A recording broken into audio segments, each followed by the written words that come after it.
Ah, l'avant-dernier mois 2020. Ah, cette année est en train de tirer à sa fin. Ah oui, en train de tirer à sa fin. Et je suis contente d'être comptée parmi les vivants de ce jour. Ah, la vie, c'est un don de Dieu. C'est une grâce énorme. C'est une grâce énorme. Sérieux, c'est une grâce. Alors, pour ce mois, j'aimerais nous partager quelque chose d'assez précis. 32 ans de récitation. Oh my God. 32 ans de récitation. C'est ça que je veux vous partager aujourd'hui. Tu te demandes bien quoi? En fait, j'ai la grâce d'être née dans une famille chrétienne, c'est-à-dire ayant des parents enfants de Dieu. Et très souvent, il y a des versets que nous récitons pendant que nous faisons la prière familiale, généralement à 19h. C'est l'heure de la prière familiale. Et il y a souvent des versets qu'on récite. Et il y a un particulièrement que je récite depuis le ventre, si je peux dire. En fait, c'est une façon de dire que c'est un verset que je récite depuis longtemps. Depuis vraiment longtemps. Et je fais une petite brèche, si je peux dire, pour revenir à ce verset. En fait, la semaine passée, un vendredi, dans la nuit, quand je me réveillais pour avoir mon moment de prière, de louange, d'adoration, quand je me lève, je vais au salon, je trouve un serpent. Il n'était pas si gros, il n'était pas si petit, mais il était quand même, c'est un serpent noir. Et je me bats à le tuer. Les parents n'étaient pas là et quand ils rentrent, j'apprends que c'était un cobra. Que c'était un cobra. Bref, avec des questions qui m'ont été posées, j'apprends que c'est un cobra. Et avant qu'ils soient rentrés, bon, disons que c'est peut-être 3 jours après qu'ils reviennent dessus. Et pendant ce temps, bon, j'ai eu assez de temps de pouvoir, disons que la chose passait quoi. Genre, j'oubliais ce qui s'est passé quand ils sont venus dessus. Ça dit, mais tiens, un cobra, on s'imagine souvent des choses. Et en plus, je dors au sol. Oh, la peur cette nuit-là, j'avais tellement peur, que j'étais toujours tout le temps sur mes gardes. Et après, ce verset, donc on revient au verset, ce verset que je récite depuis 32 ans, mon Dieu. Ce verset me revient. Psaume 4:9. Je me couche et je m'endors en paix. Car toi seul, ô Éternel, tu me donnes la sécurité dans ma demeure. Ce verset me revient cette nuit-là. J'avais vraiment peur que c'est un cobra. Oh, c'est souvent des choses qu'on s'imagine quand on voit souvent ces trucs à la télé. Et en plus, non seulement c'était un serpent, je dors au sol, puis il y a des petites couvertures là, n'importe quoi ça arrivait. Ce verset me revient. Attends, je me couche et je m'endors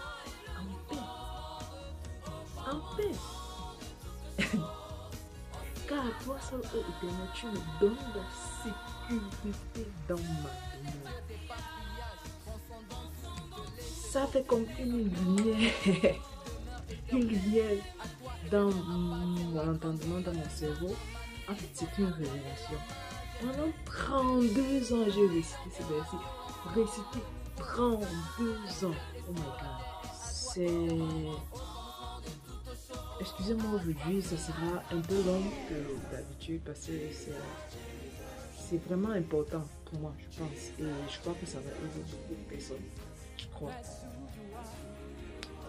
32 ans, j'ai récité ces versets. C'est après 32 ans hey, que j'ai la révélation of what it really means. C'est-à-dire, je me couche et je m'endors en paix. La paix, là, c'est Dieu qui me donne. La sécurité, c'est Dieu qui me donne. Même si je prends n'importe quelle mesure de sécurité, si Dieu me veille, celui qui me porte le fait en vrai. Et cette nuit-là, j'ai pu réciter et c'est comme ça que la peur est passée. C'est comme ça que je me suis assoupie vraiment dans la sécurité, sachant que je peux prendre toutes les précautions, je peux prendre tout. Déjà ce jour-là, le Seigneur me rappelait que, en fait, c'est lui qui me protège. Souvent, je me lève le matin, je dis merci Seigneur pour la protection, sans être vraiment conscient. En fait, c'est là où je veux attirer notre attention. Très souvent, beaucoup plus pour certains d'entre nous qui avons la grâce d'avoir le parent enfant de Dieu. Il y a beaucoup de versets qu'on connaît. Et puis même ceux qui n'ont pas eu cette grâce, en général, il y a beaucoup de versets que nous connaissons au niveau de la tête, au niveau de l'œil. Nous connaissons, nous avons juste une connaissance générale. Nous devons apprendre à être conscients. Je ne dis pas que nous ne le sommes pas, mais pour certains versets, nous devons prendre conscience de ces écrits. Ces écrits-là sont vivants, en fait. Ces écrits sont vivants parce que ces écrits, c'est Dieu lui-même. En fait, c'est Dieu lui-même. Et c'est quelque chose qui m'enseigne depuis. Et ce jour-là, c'était davantage assez fort. Dieu est réel. Il nous protège. C'est lui qui nous protège. J'aimerais que, pendant que nous entrons dans ce nouveau mois et fin pour nous encourager à vraiment prendre conscience de Dieu. Très souvent, nous le connaissons dans la tête et au niveau des lèvres. Allons au-delà de ça. Prenons conscience de Dieu, prenons conscience qu'en réalité, ce qu'il dit, c'est ça, c'est vrai. Et je crois que si nous prenons conscience, beaucoup de choses vont changer. Beaucoup de choses avec tout ce qui se passe dans notre pays et dans notre continent. Je crois que beaucoup de choses vont changer si nous prenons réellement conscience du Dieu que nous servons. Parce que nous servons un Dieu qui vit, qui agit. Mes amis, prenons conscience de la personne de Dieu qui est vrai, qui est réel. C'est avec cet encouragement que je vous souhaite un très,